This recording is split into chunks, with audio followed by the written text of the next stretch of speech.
gracias a todo el mundo por conectarse. Vamos a empezar el webinar, vamos a presentarnos. Mi nombre es Jaime Aranda, yo soy un trustee en la junta directiva de Cure Up 1 en Estados Unidos y también soy directivo de la Asociación Española de Singap 1. Estoy aquí, le doy muchas gracias a el doctor Carlos Caparrós, que lo presento. Carlos es asesor médico de la Fundación SINGAP 1 de Argentina. Tiene más de 36 años de experiencia trabajando en investigación clínica en distintos roles para compañías farmacéuticas y CROs. Actualmente es director de operaciones clínicas de Lab Research y es vicepresidente de la Cámara de Argentina de Organizaciones de Investigación Clínica. Carlos y yo nos conocimos ya nos conoció allí en la conferencia de Singap. Nos conocimos, de hecho, En Los Ángeles. en Los Ángeles y luego este año también en Atlanta. Así que un placer tenerte aquí, Carlos. Y adelante, por favor, explícanos todo lo que pasó en Atlanta. Perfecto. Gracias, Jaime. Gracias, Vicky, por esta cordial invitación para compartir con las familias de SINGAP y no solamente con las familias de SINGAP, porque creo que hay amigos de las familias de SINGAP que también están en la audiencia.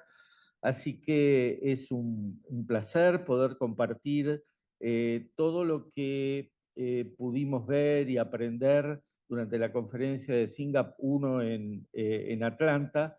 Por supuesto, ustedes se imaginarán que es imposible resumir todos esos 2 intensos días que para los que no están familiarizados, el primer día es un día dedicado a la ciencia y un segundo día dedicado a la familia, pero con una agenda intensísima que iba desde las 8 de la mañana hasta las 5 de la tarde sin parar.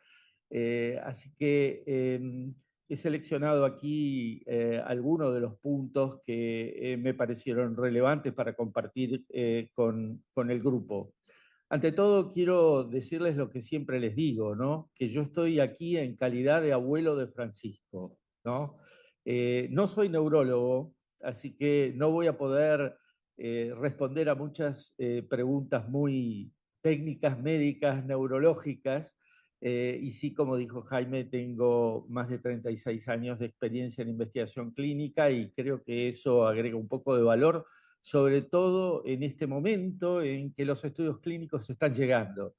Así Carlos, que y ya que has mencionado preguntas, ¿cómo te gustaría si las personas que quieran hacer preguntas, te gustaría que le hicieran tal y como durante la presentación o que esperaran al final? no tengo problemas. Cualquiera de las dos formas está bien. Me parece bien que pueda llegar a ser interactivo si es que a alguien le surge alguna duda durante la presentación. ¿Eh? Perfecto. Yo estaré pendiente tanto del chat como del Q&A.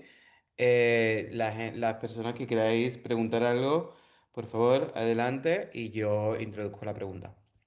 Perfecto. Entonces voy a compartir. Déjame ver cómo lo hacemos. Voy a compartir la pantalla. No sé si se puede ver la pantalla. Se ve perfecto. Perfecto. Y la presentación también, ¿no? Sí. Muy bien. Eh, entonces, como hoy es el día de las enfermedades raras o poco frecuentes, está muy bien que empecemos diciendo y definiendo qué son las enfermedades raras o poco frecuentes. Son aquellas que se presentan en menos de uno cada 2.000 habitantes. Hay distintas definiciones, hay como 2 o 3 definiciones distintas, pero esta es una que en general se acepta. Se supone que 6 a 8% de la población mundial sufren de enfermedades raras o poco frecuentes. Y si nos vamos a nuestro SINGAP 1, podemos decir que su frecuencia es de 1 cada 16.000 habitantes, ¿no? En total, en nuestro registro de Cure SYNGAP 1, que ustedes saben que recopila todos los casos a nivel global que se reportan, tenemos 1.700 pacientes. Aproximadamente se supone que 1% de los niños con encefalopatía epiléptica tienen SYNGAP 1, pero aquí lo más importante es que existe un gran subregistro y un gran subdiagnóstico. Esto daría para una conversación extensa sobre los motivos de este subregistro y subdiagnóstico, pero digamos así en forma general, que falta más conciencia y más información sobre la enfermedad, no solamente a nivel general de la población, pero lo más importante a nivel de los pediatras que tratan los niños y a nivel incluso de los neurólogos que tratan estas enfermedades. Y entonces vamos ahora directamente a las actualizaciones de la conferencia de Singapur en Atlanta, que como muchos de ustedes saben, se realiza todos los años en el mes de diciembre. Pero si nos quedamos con la foto y no vemos la película, bueno, no vamos a entender muy bien de qué hablamos, sobre todo aquellos que no están tan familiarizados con esta actividad que se desarrolla, como dijimos recién, todos los años. Entonces, me gustó presentarles un poco toda esta secuencia de conferencias.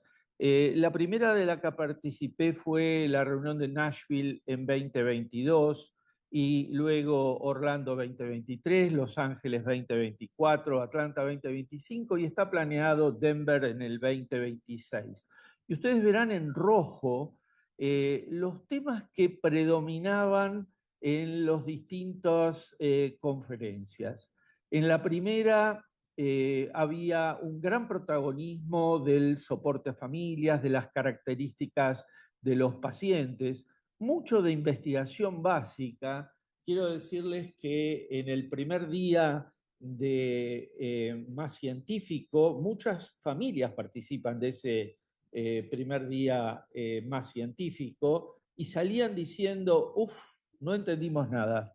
Y es porque la investigación básica es así, es ardua. Aquellos que tenemos algún background como el mío, también nos cuesta mucho entenderlo. Así que no hay que Carlos, desesperarse por eh, eso. una pregunta. Yo, para la gente que no me conozca en persona, a mi hijo le dieron el diagnóstico hace un año y medio, casi. Y al principio cuando yo escuchaba ciencia básica, ¿no? Sí, la ciencia básica, yo pensaba que era algo como lo básico, pero en el sentido básico de la palabra, o sea, y realmente después me he entendido que es muy diferente, ¿verdad? Si nos puedes matizar un poco a lo que se refiere la palabra básica.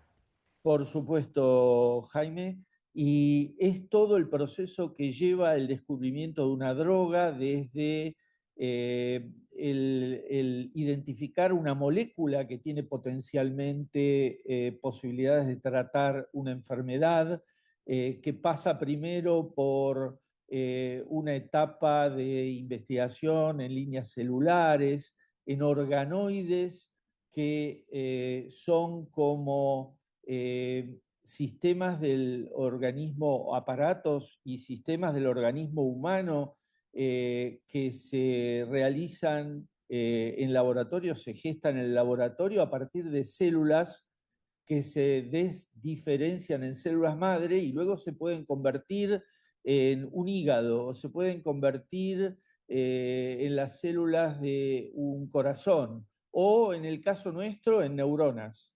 Entonces, primero se trabaja así en las mesadas de los laboratorios y luego se pasa a la experimentación animal, primero en animales pequeños como ratas, pueden ser, también conejos, y luego se pasa a animales más grandes que están mucho más cerca del comportamiento en humanos, como por ejemplo monos, ¿no? Así que eso es la investigación básica. Y había todo un acento muy importante en ese primer meeting en investigación básica. De investigación clínica, muy poco lo que se hablaba. Vinieron algunas compañías farmacéuticas que lo que dijeron es que estaban viendo a ver si desarrollaban y entonces mostraban sus plataformas para generar algunas moléculas que podían potencialmente ser útiles para tratar SYNGAP, pero nada muy concreto. Entonces es todo lo que se escuchaba de investigación clínica. Después se empezaba a hablar de registros, vinieron algunas compañías que se dedicaban a registros y entonces se estimulaba a los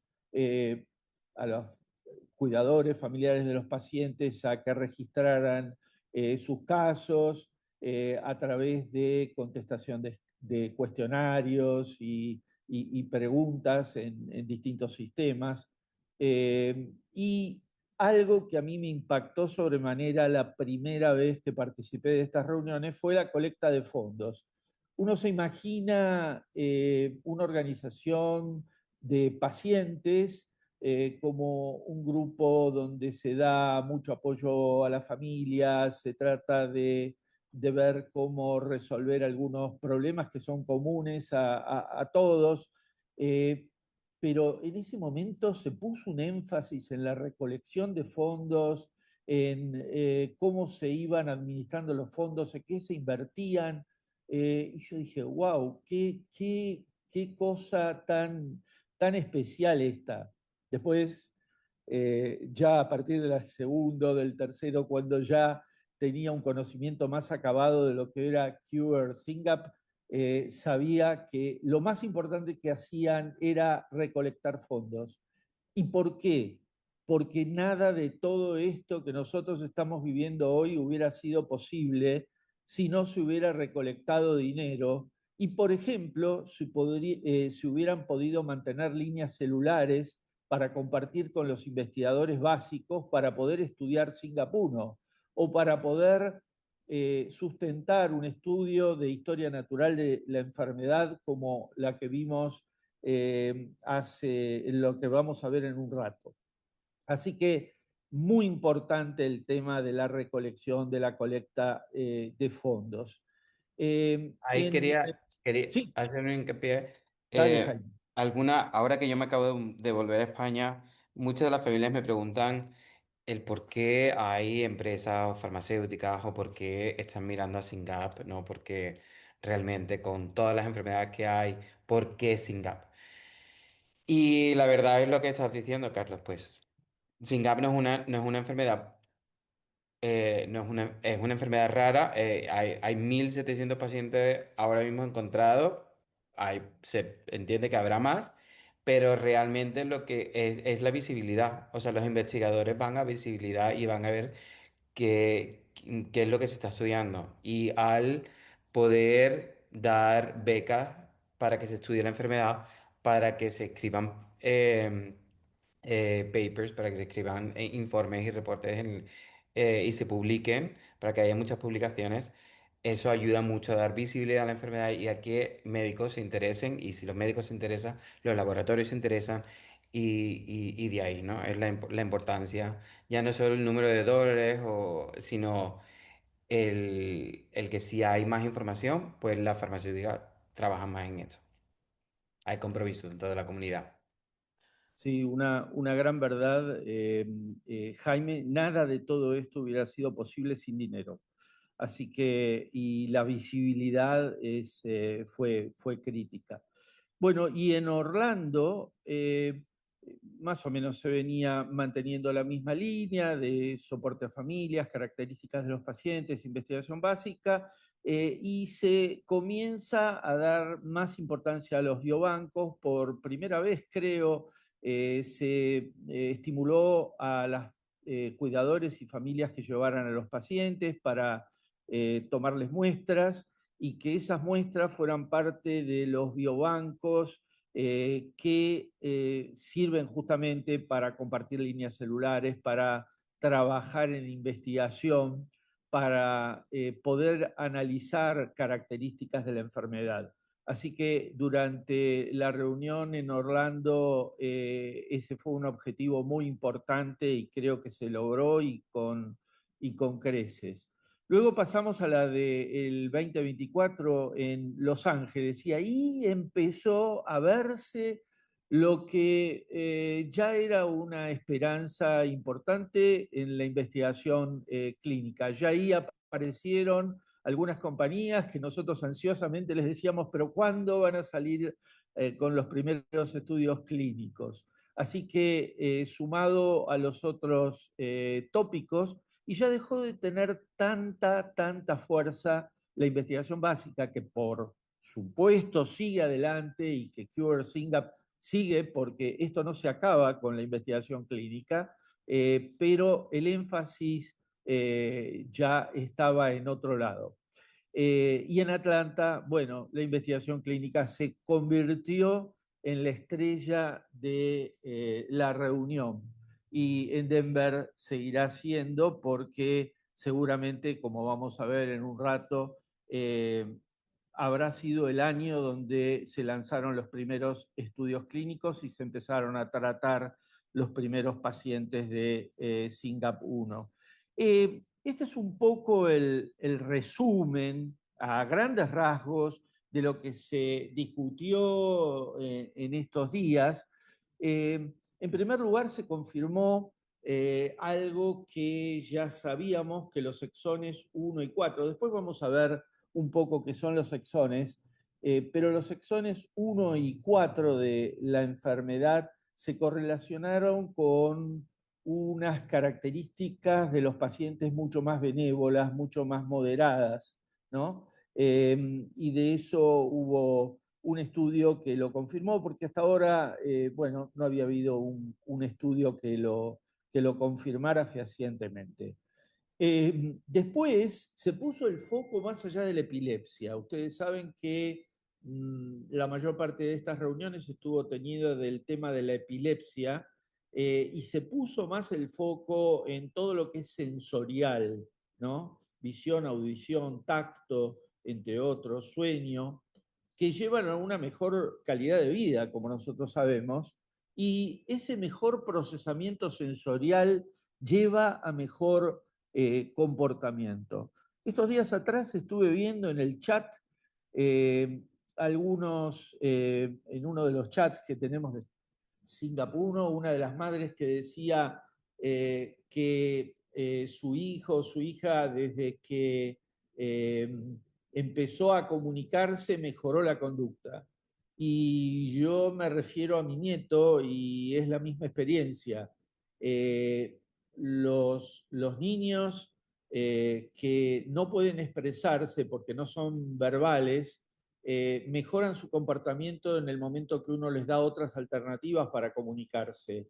Y una de las alternativas es la comunicación aumentativa alternativa, el Proloquo, tantas otras plataformas que a través de pictogramas les permiten a los pacientes poder señalar qué es lo que van queriendo, cómo se sienten, y eso es importantísimo para el mejor comportamiento. Así que se habló mucho de eso durante ese primer día, cómo los aspectos sensoriales impactaban en el comportamiento. Después, una empresa, Beacon Biosignals, mostró como una vincha que ellos llaman Waveband EEG, que lo que hace es tomar electroencefalogramas en una forma tal vez un poco más menos traumática que el electroencefalograma convencional, donde hay que ubicar todos esos electrodos y con los chicos que nos cuesta tanto poder realizar este estudio. Y lo más importante de todo es que se están estableciendo parámetros, marcadores, patrones de epilepsia en Singapur, ¿no? Que son muy específicos y por ahí no son los mismos patrones que para otras enfermedades epilépticas del neurodesarrollo. Y entonces se pudieron establecer algunos de esos patrones, cosa muy importante, porque como vamos a ver en un rato cuando veamos el primer estudio clínico que se está lanzando, hay que medir cómo mejora la epilepsia. Nuestros pacientes, como ustedes saben muy bien, tienen crisis epilépticas, no todos, pero muchos de ellos imperceptibles. Son o imperceptibles para el ojo del padre, para el ojo del cuidador, porque son parpadeos de milisegundos. Entonces, las autoridades regulatorias, cuando uno comienza con un tratamiento, preguntan, ¿y cómo voy a poder medir yo la epilepsia de estos pacientes si es tan difícil poder identificar si tienen crisis o no tienen crisis? Entonces, estos patrones electroencefalográficos son muy importantes después, cuando comencemos con el tratamiento, para poder identificar que los pacientes mejoran gracias al tratamiento. Después un grupo canadiense vino a hablar de historia natural de Singapur en adultos.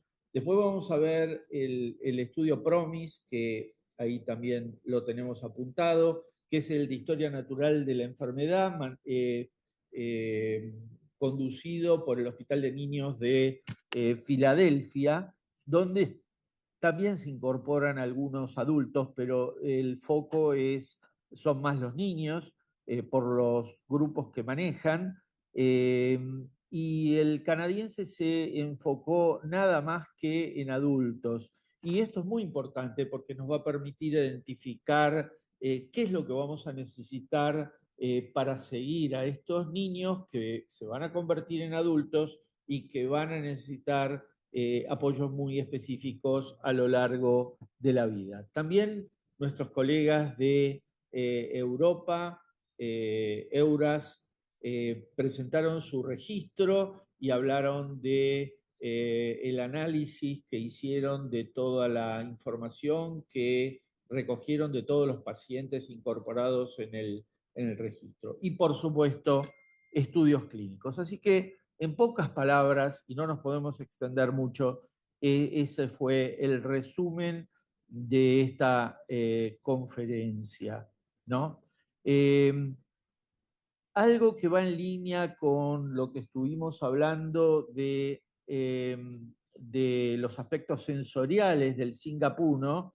Es alguna información que presentó el Hospital de Niños de Filadelfia sobre este aspecto del comportamiento, ¿no? Y acá delinearon muy bien todo lo que nosotros podemos sufrir a diario con los pacientes. Tienen una alta reactividad emocional, irritabilidad, tienen rabietas, colapsos emocionales, tienen también arrebatos, se autoinfringen lesiones, son impulsivos, hiperactivos, tienen una muy baja tolerancia a la frustración, las transiciones les cuestan.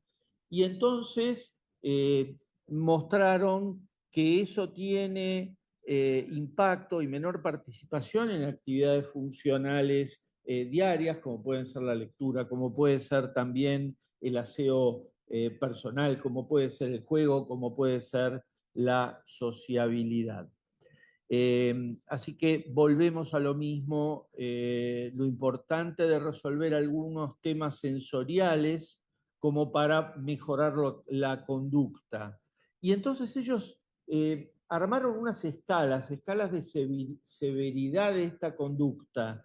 ¿Y a qué conclusión llegaron? Que no había una relación lineal entre la edad y la severidad de la conducta. En algún momento se pensaba que cuando los pacientes crecían y llegaban a edad adulta, empeoraba la conducta. Bueno, eso aparentemente hace falta confirmarlo, pero no sería así. Y lo que sí pudieron ver es que la severidad de la conducta se incrementa alrededor de los 5 años y tiene su pico alrededor de los 12 años.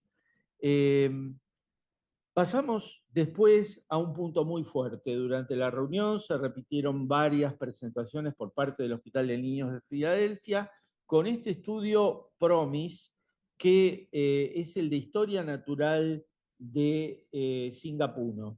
No solamente se realiza en Filadelfia, sino también hay abiertos dos centros, uno en Denver y otro en Stanford, en Estados Unidos. ¿En qué consiste este estudio PROMIS?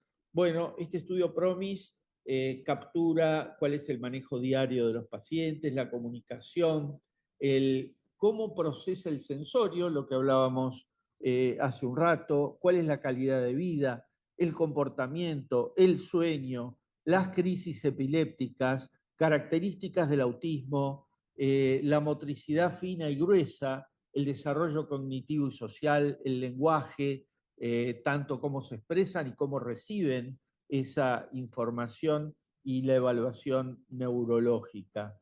Y entonces ustedes se preguntarán para qué este estudio de historia natural de la enfermedad.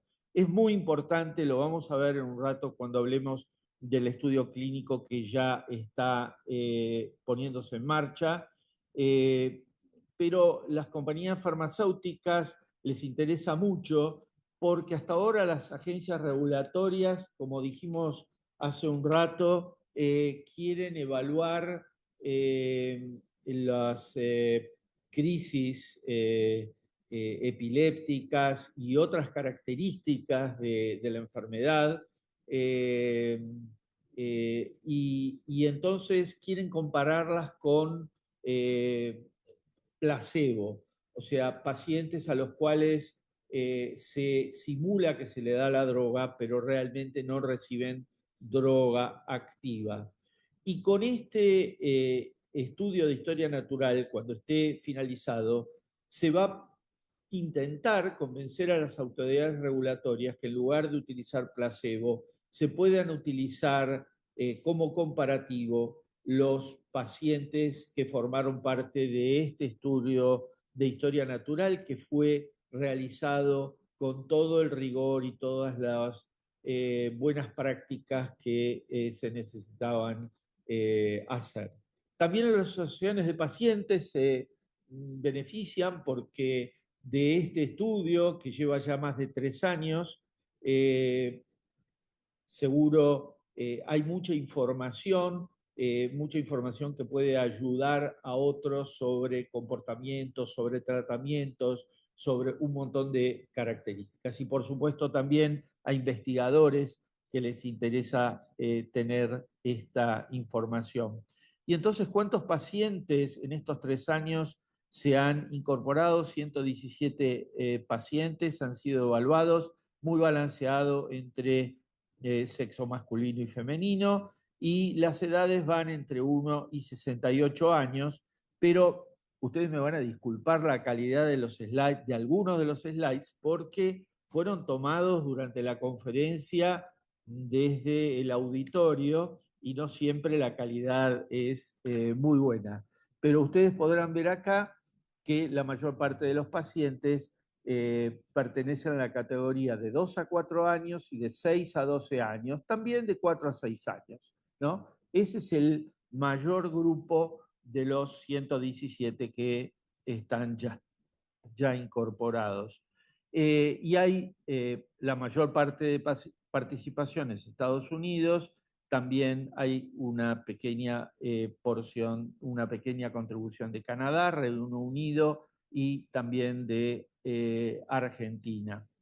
Bueno, pasamos ahora al plato más fuerte, que son los tratamientos que están en danza. Este slide fue preparado por Cure Singap con todas las opciones de tratamiento. Y ustedes ven en violeta, con una flecha donde dice ensayos en humanos, ensayos clínicos, que son los que están más avanzados. ¿Por qué? Porque estas son las pequeñas moléculas. En pocas palabras, como para no ser muy técnico, son los medicamentos que están disponibles en el comercio. Miles de medicamentos que están disponibles en el comercio y que se supone que pueden tener impacto en, sobre todo, la epilepsia. Acá vemos muchas drogas que están indicadas para tratar la epilepsia que en muchos de los casos es refractaria, que pese a distintos tratamientos no se logra controlar. Algunos de estos en conducta, y yo quería destacar uno que es de la compañía Unravel. Unravel es una compañía de Boston muy interesante que desarrolló una plataforma de inteligencia artificial. Ellos tienen una base de más de 40.000 muestras genéticas de distintas enfermedades genéticas, distintas a Singapur 1 también, pero incluyendo Singapur 1. Y entonces, mediante inteligencia artificial, machean en forma predictiva con miles y miles de drogas que ya están disponibles para su venta. Y entonces pueden predecir si esas drogas pueden tener alguna acción en no solo epilepsia, pero trastornos de conducta, comunicación, marcha, todo lo que nosotros conocemos. Bueno, están ellos trabajando en Singapur, ¿no? Cuando la inteligencia artificial les marca una alerta y les dice, esta droga que está en el comercio puede ser muy buena, entonces ellos completan el estudio en animales y si realmente se confirma esta predicción, comienzan con los estudios clínicos. Están empezando ahora con unos estudios clínicos en enfermedad de Rett y Pitt Hopkins.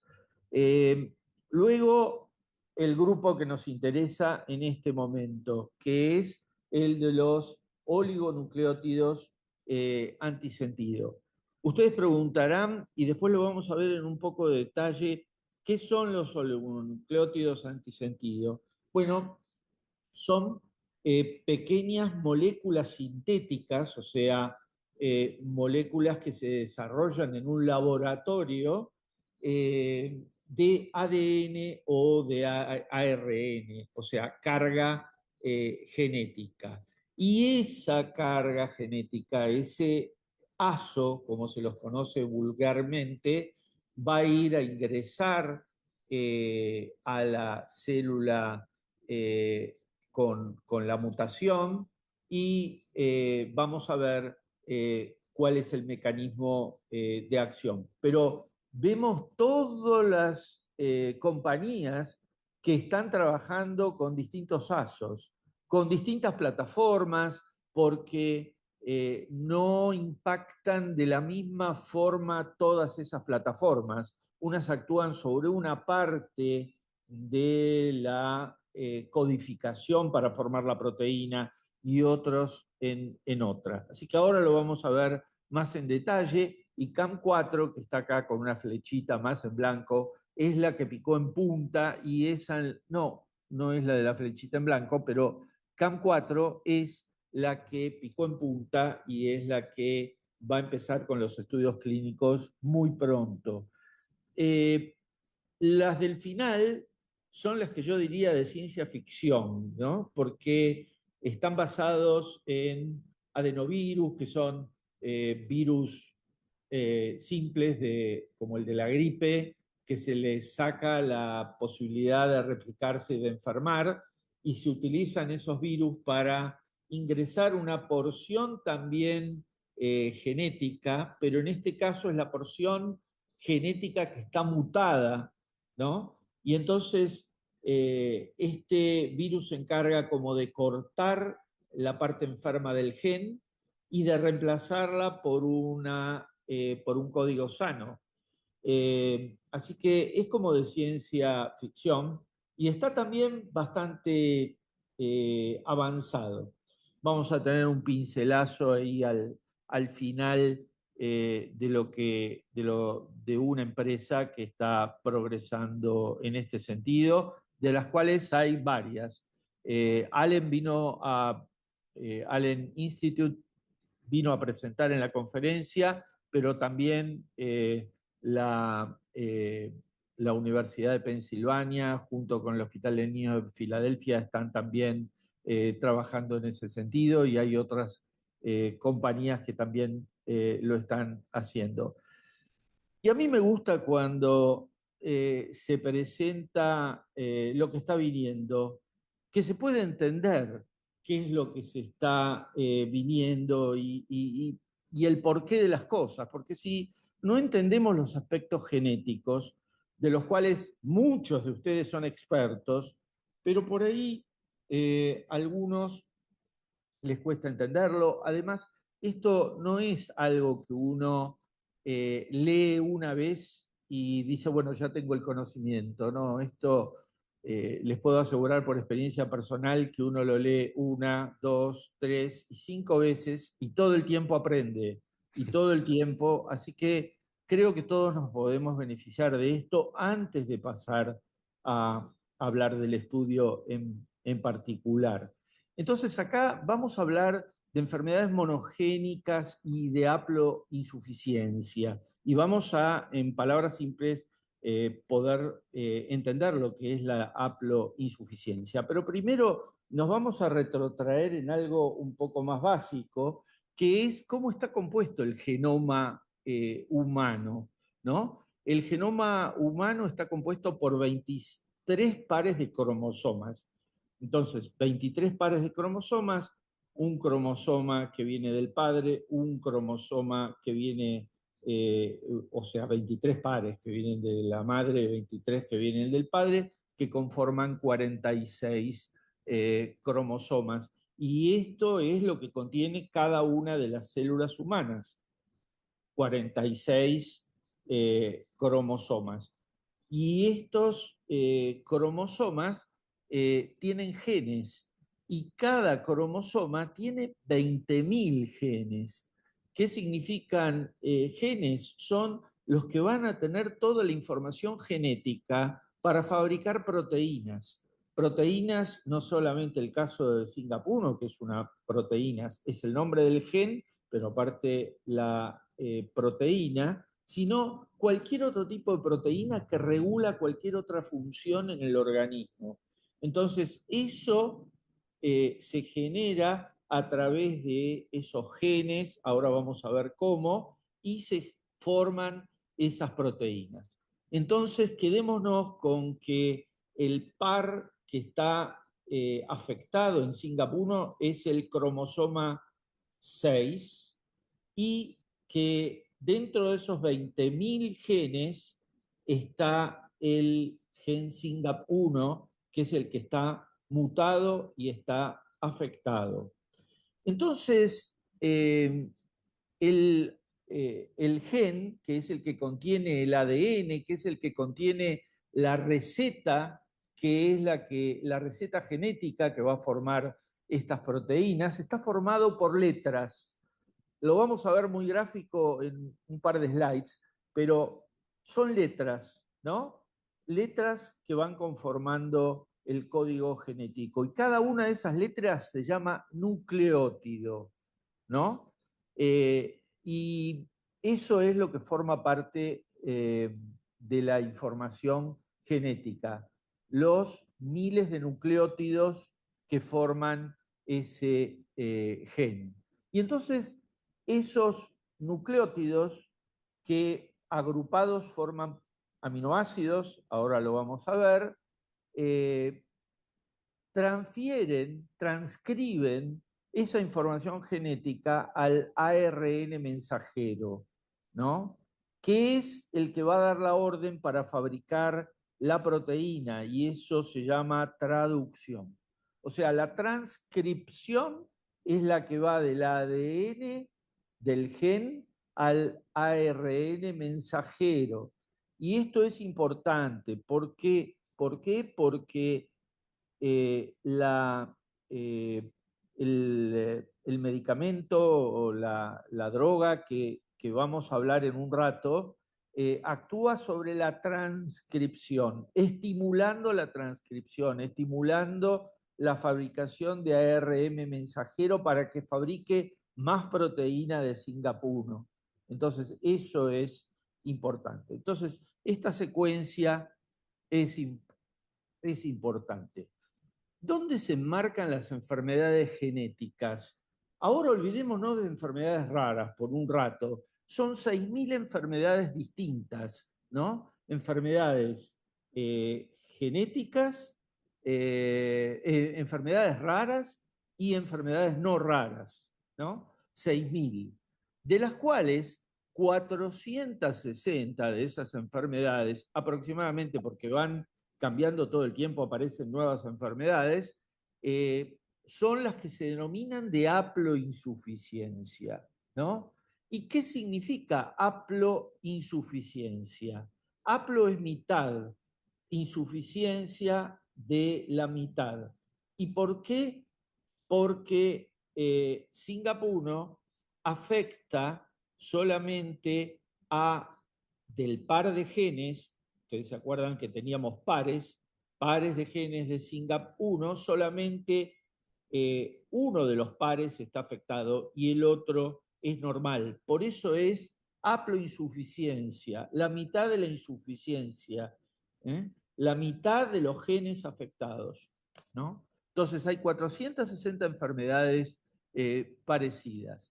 Y volvemos a repetir, el cromosoma 6 es el que está afectado y este gen contiene 19 partecitas. Ahora vamos a ver cómo son las partecitas de ese gen, que son 19 en el caso del SINGAP1. Hay otros genes que tienen por ahí menos exones o más exones, que son las partecitas en las cuales se convierte cada gen, ¿no? Y este gen de SINGAP1 es crítico para muchas funciones cognitivas, muchas funciones cerebrales, a cómo se desarrolla la plasticidad que va adquiriendo el cerebro a lo largo de la vida. Entonces, eso es muy importante. Esto es el gen de Francisco, de mi nieto. Tiene afectado el gen, el exón 10, ¿no? Habíamos dicho muy al principio que los exones 1, 2, 3 y 4, que son partecitas, nuevamente repetimos, del gen, son los que tienen una enfermedad más benévola, ¿no? Y eso lo vamos a tener en cuenta también cuando hablemos ahora del estudio clínico. Y en amarillo, nada más para destacar, 8 y 15 son los exones más comúnmente afectados, y por una razón, porque son exones muy largos, entonces son los que más afectados están. Entonces, ya dijimos antes que esas letras, ¿no? Que conforman todo el ADN, se agrupan en 3 letras que forman aminoácidos o codones. Es lo mismo, codones o aminoácidos. Ustedes lo pueden escuchar de las dos formas.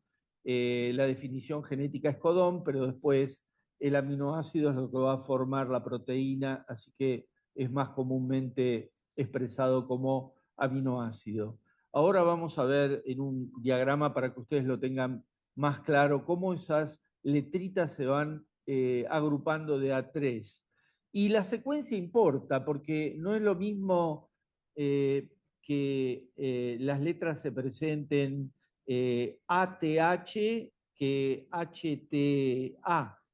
Eh, ese orden, esa secuencia, como vamos a ver en un rato, importa y trae consecuencias en cómo se puede formar o no formar la proteína y traer las distintas enfermedades genéticas. Esto es lo que les refería. Por supuesto, esto es una porción nada más porque no entra en todo el slide, pero ustedes ven todas las letras, todas las letras que conforman el ADN y que van a ir a conformar la secuencia de proteínas con todos los aminoácidos de SINGAP1. Y son 1.343 aminoácidos. O sea, imagínense ustedes, fíjense, de a tres cada uno de estos, que serían tres un aminoácido, 1343 de esos tres, ¿no? Y eso es lo que va a formar la proteína de SINGAP1. Y cualquier alteración que ocurra en esto que es la receta para formar la proteína SINGAP1, es la que nos va a generar la enfermedad.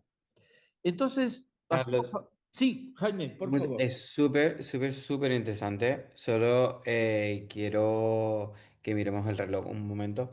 Sí, Habíamos preparado el webinar para una hora. Yo me quedo aquí hasta que tú me quieras hablar. listo, Pero no listo. sé si todo el mundo podrá. Vamos a tratar de acelerar todo esto, pero hay también, estas son las tres mutaciones más importantes. La mutación sin sentido, que es una parada en la lectura de esas letras. Acá hay un ejemplo de cat, ate, the dog runs fast, esto es normal, y vemos cómo acá se paró la información para ir a formar la proteína, y eso es nonsense o sin sentido. Luego, corrimiento de marco. ¿Qué pasó? De nuevo el mismo ejemplo, pero la primera E de desapareció. Y entonces, ¿qué pasa?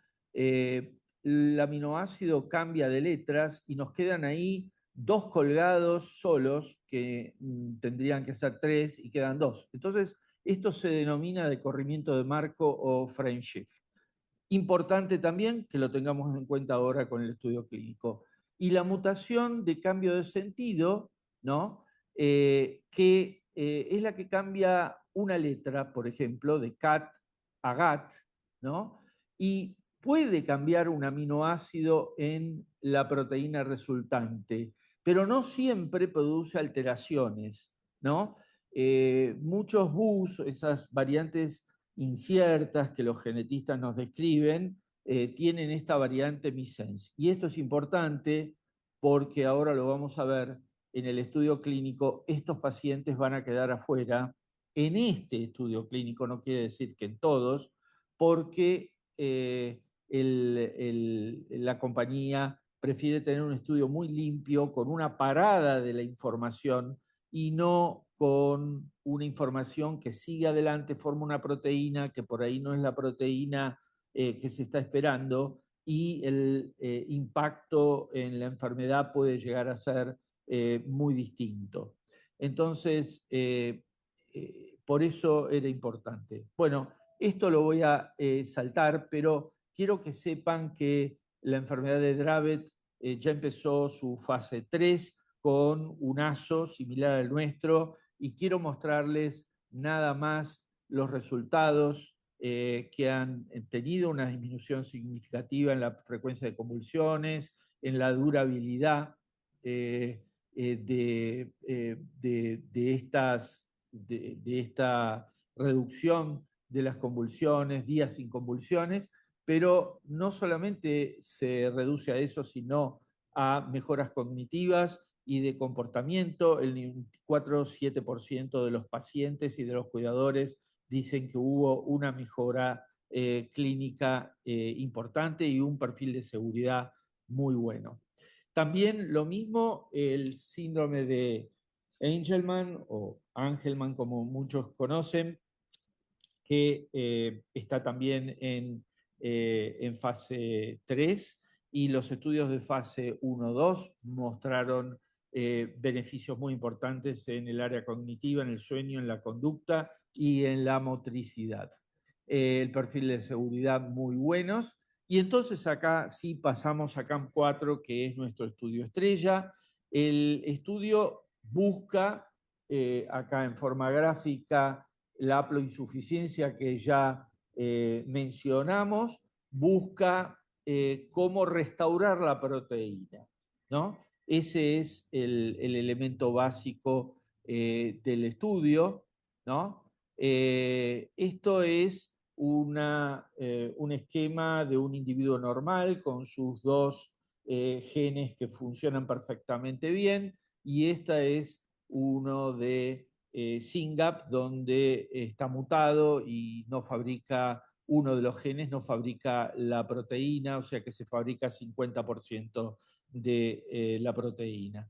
Bueno, esto lo vamos a pasar rápidamente porque es un lugar donde hacen sinapsis, donde hacen conexión dos neuronas y qué ocurre cuando se tiene el 50% y después de utilizar a este medicamento de CAMP eh, 4 o CAMP4 que restituye la posibilidad de formar la proteína. Y entonces, bueno, ya dijimos lo que es un oligonucleótido antisentido. CAMP4 desarrolló una molécula sintética que, ¿qué es lo que va a hacer? En una solución de líquido cefalorraquídeo artificial va a ingresar al organismo, ahora lo vamos a ver cómo, y va a actuar sobre el ARN regulatorio. Antes se pensaba que el ARN para lo único que servía era para dar instrucciones para fabricar la proteína.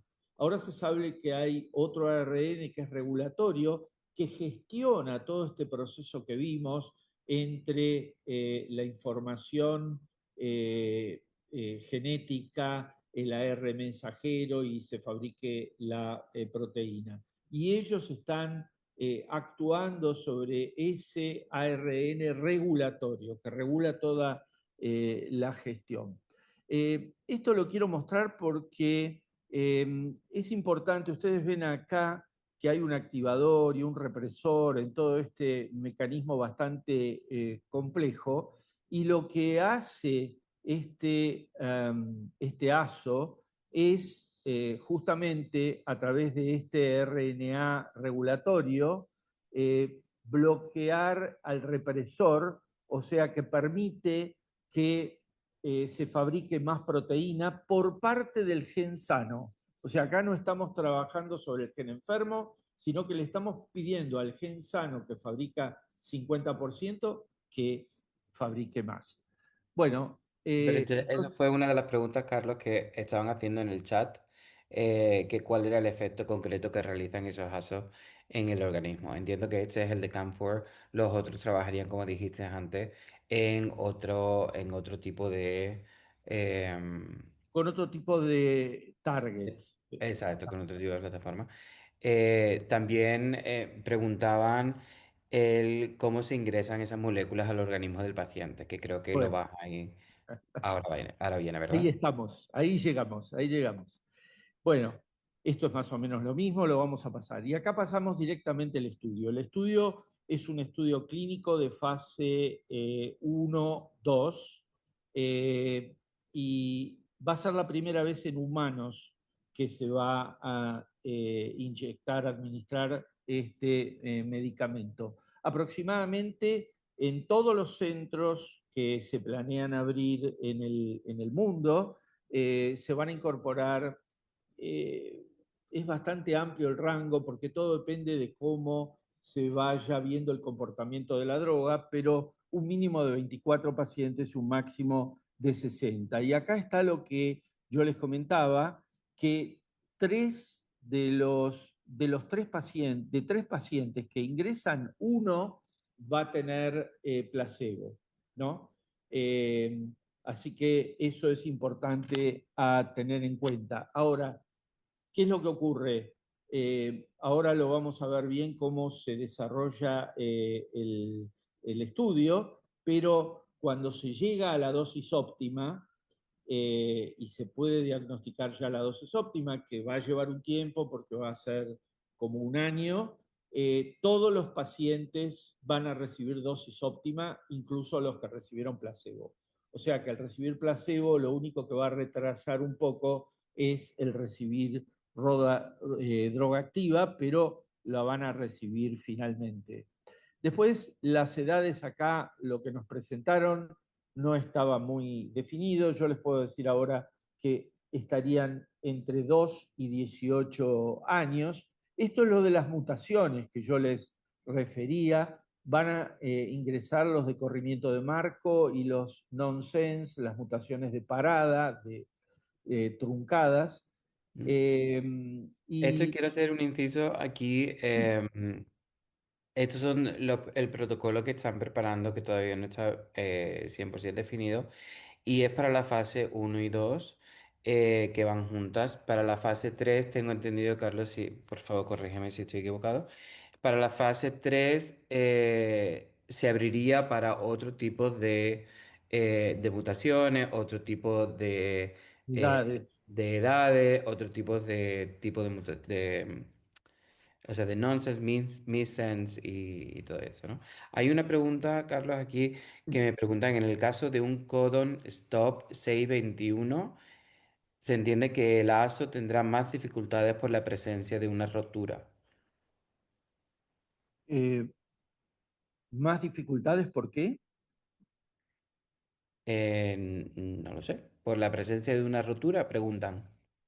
¿Sería el caso o no? ¿O no tendría por qué? No, porque hay que recordar que el ASO va a actuar sobre el gen sano y no sobre el enfermo. Así que la mutación que tenga no va a incidir en absoluto. Perfecto. Eh, bueno, este es un punto importante. Ya les anticipé algo, pero ellos van a querer confirmar que el paciente tenga crisis, se está definiendo qué cantidad de crisis diarias tiene que tener, eh, y se van a evaluar esas crisis a través de un video electroencefalograma de 24 horas, ¿no? Que se va a hacer antes de empezar el estudio. Es muy difícil para estos pacientes poder identificar, como ya dijimos antes, las crisis, muchas veces son imperceptibles, ¿no? Eh, y va a haber tres cortes en principio, una dosis menor, una con una dosis mediana y una con una dosis mayor. Van a estar escalonadas, o sea, primero los 8 o 12 pacientes iniciales van a arrancar con una dosis más pequeña. Cuando un comité de seguridad, porque todos van a estar ciegos a lo que están recibiendo los pacientes y solamente el comité de seguridad va a saber qué están recibiendo.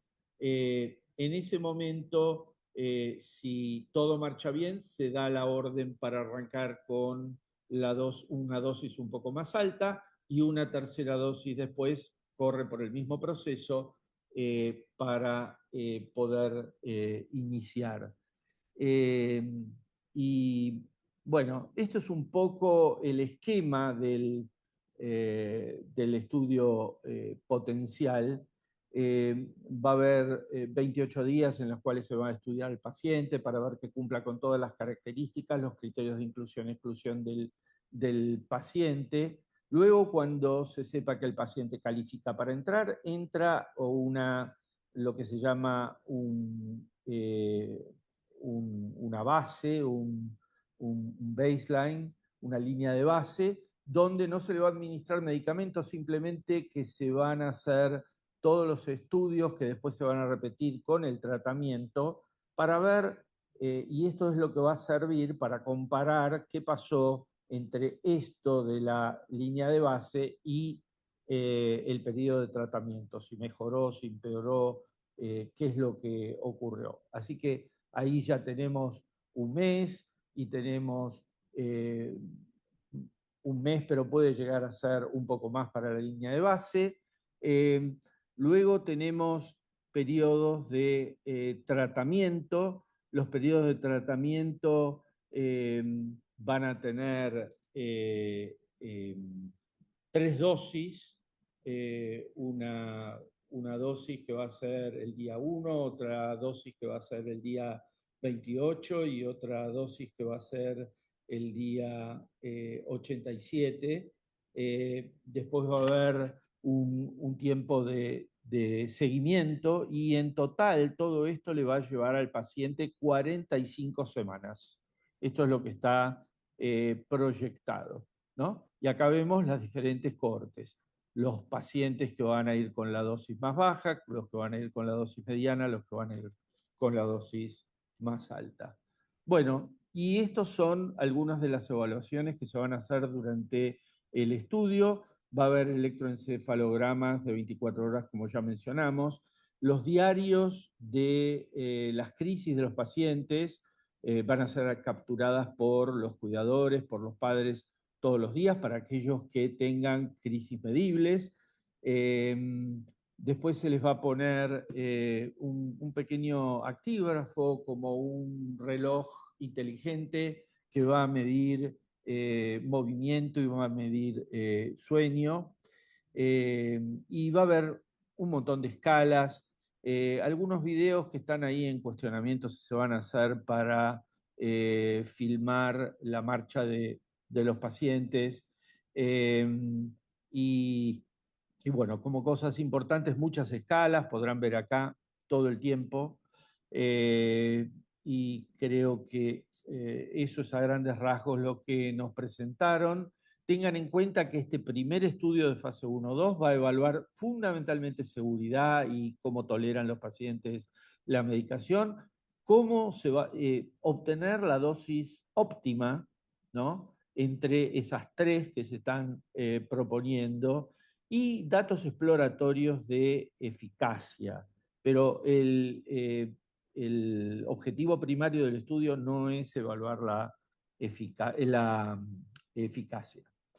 Y acá volvemos a lo que todos preguntan, el medicamento se va a administrar por punción lumbar, eh, muy similar a las peridurales, simplemente que todos conocemos para muchos procedimientos, simplemente que se va a llegar al líquido cefalorraquídeo y se va a inyectar dentro de ese espacio.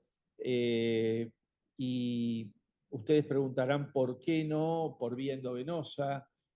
Bueno, existe algo que se llama la barrera hematoencefálico, que es una barrera que no permite pasar a muchos medicamentos, justamente para proteger al cerebro. Y esta es la única forma de poder bañar a todo el cerebro con esta medicación por vía También, Carlos, de esta hay una, punción. entiendo Sí, que también hay una razón de que toda la droga, o sea, toda droga que se inyecte pasa por el hígado, ¿cierto? Y a los niveles para que llegara al cerebro, pues tendría un impacto negativo también en el hígado, o podría tenerlo. también, correcto, Jaime, porque muchas drogas entran por la vía hemática, por la sangre y se metabolizan en el hígado rápidamente o no.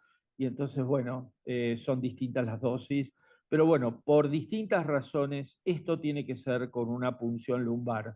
Esto se hace en en una sala de operaciones, en un quirófano previamente acondicionado. Los que están instrumentando esta administración tienen mucha experiencia. Acuérdense que hay varias drogas, varios ASOs que están en desarrollo, pero además dos o tres que ya están, o más, que están en el mercado, que están comercializados. Entonces, los centros tienen mucha experiencia con la administración intratecal, que así se llama el procedimiento de esta medicación. Y se hace bajo sedación, una sedación con máscara muy suave, como para que se pueda hacer el procedimiento sin molestia para los niños y sin problemas. Bueno, este es un detalle de todas las drogas que están disponibles, todos los ASOS que están disponibles en el mercado. Eh, Esto es lo que ya les comenté antes, todo lo que va a llevar los 45 días, cómo se va a dar esto. Muy rápidamente, esta es otra... Una pregunta, Carlos, antes de sí, que sí, pases a eso, vamos. preguntaban los posibles efectos adversos del ensayo Obviamente todavía no he empezado, con lo cual no sabemos realmente y para eso es la función de la fase uno y 2, pero a lo mejor sí conoces algunos efectos adversos que hayan ocurrido en aquellos que ya han sido aprobados y ya están en el mercado. Sí, sí, correcto. Eh, Ahí teníamos, pasaste, creo. pasamos acá, no. Ahí, con efectos adversos, arriba. Eh, bueno, acá en este de praxis, una debilidad en las extremidades inferiores en tres pacientes que luego se fue totalmente. Y creo que acá había.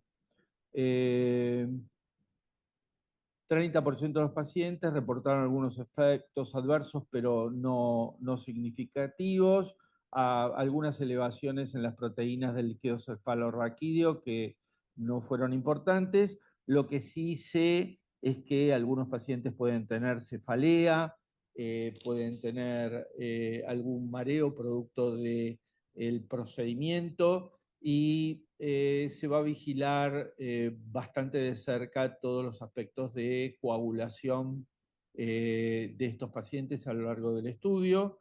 Eh, no ha habido efectos adversos severos Ujú. reportados, por lo menos en esto que se conoce. Eh,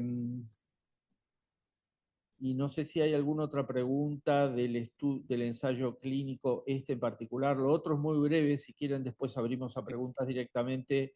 Esto es para que vean que también hay este otro estudio de ciencia ficción que se corta y se pone eh, una partecita genética, se reemplaza a la enferma por la sana. Esto es Biomarin con el Instituto Allen, que lo están desarrollando. Vinieron a presentar algo que ya están trabajando en ratones y no solamente obtuvieron importantes respuestas en epilepsia, sino en la actividad motora y en otras del comportamiento. Eh, así que eso es todo. Sí, quería decir que podríamos diferenciar también en tanto en las moléculas pequeñas, que son los medicamentos, como en los ASOs, son tratamientos, ¿cierto? O sea, no son curas, sin embargo, esto que es de ciencia ficción por el momento, sí podría ser una cura, ¿verdad, Correcto. Correcto, porque en ese caso se reemplaza un sector enfermo por un sector sano. Acá le estamos pidiendo al sano que fabrique Carlos? el 50% que le está faltando. O sea, son dos mecanismos distintos y todavía no sabemos muy bien cuál es el impacto de esto. Tampoco, por si alguien tiene curiosidad, se sabe cada cuánto va a haber que administrarlo. Se habla de entre 3 y 4 meses que va a haber que repetir la administración, pero son datos que todavía son inciertos. Sí, a ver, hay una pregunta.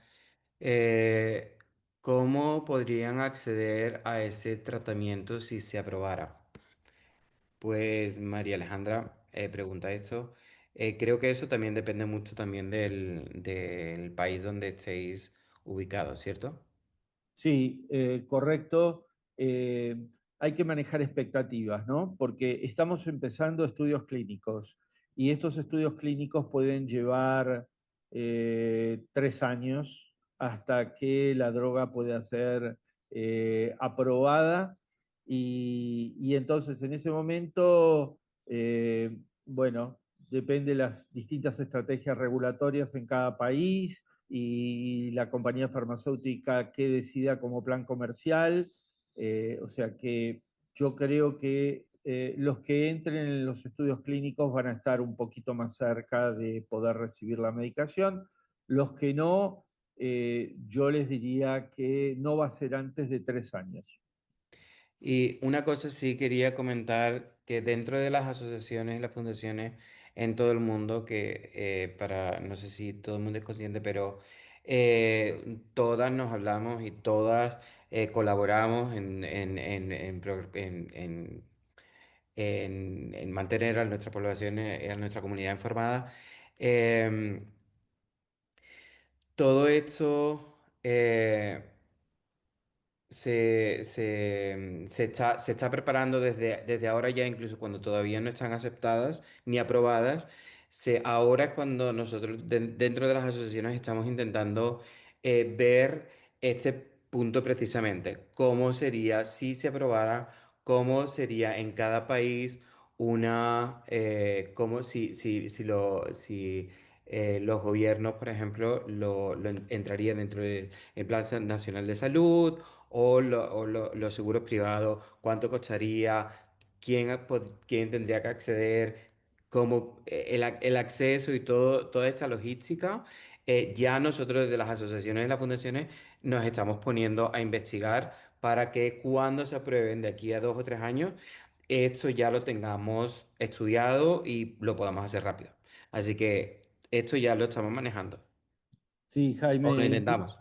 muy importante lo que vos decís. Seguramente en nuestras reuniones de Singapur en diciembre tendremos que agregar un tópico nuevo que va a ser acceso a la medicación. Y por Exacto. ese proceso pasan todas las asociaciones de pacientes, donde una vez aprobados los productos, ya el tema más importante es el acceso a la medicación. Ujú.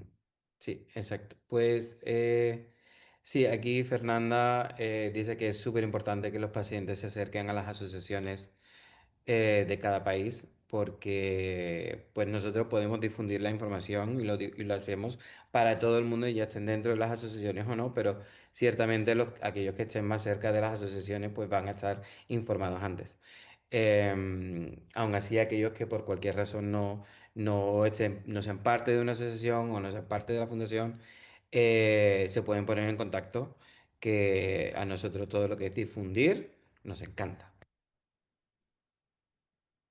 Muy bien, pues si no hay ninguna otra pregunta, Carlos, te agradezco muchísimo el tiempo y el esfuerzo en tu presentación, ha sido súper interesante.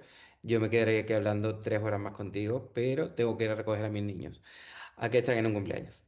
Así que muchas gracias y espero verte pronto.